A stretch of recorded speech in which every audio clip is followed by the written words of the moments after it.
మీరు చూస్తున్న ఈ దేవాలయం కొడకంచి. కొడకంచిలోని శ్రీదేవి భూదేవి సమేత ఆదినారాయణ స్వామివారి దేవాలయం. ఈ దేవాలయం నిర్మించి ఇప్పటికి 1000 ఏళ్లు పైగా అయింది.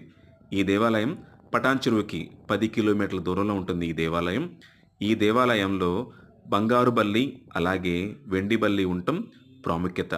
కంచి వెళ్ళలేని వారు అట్లీస్ట్ కడకంచి అయినా వెళ్ళి మనకున్న బలి దోషాలని పోగొట్టుకోవచ్చు.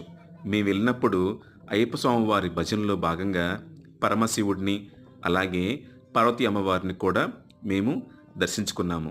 వీళ్ళందరూ కూడా భజన బృందంలో భాగంగా వీళ్ళు స్వామివారి వేషాలు ధరించి ఉన్నారు. దర్శన భాగ్యమైంది. ఇక్కడ అతిపెద్ద కోనేరు చూడొచ్చు. నీటితో నిండి ఉంటుంది. చాలా చక్కటి కోనేరు. చెప్పినట్లు స్వామివారి భజనలో భాగంగా ఈ విగ్రహాలన్నీ ఏర్పాటు చేశారు. తప్పకుండా మనం దర్శించవలసిన క్షేత్రం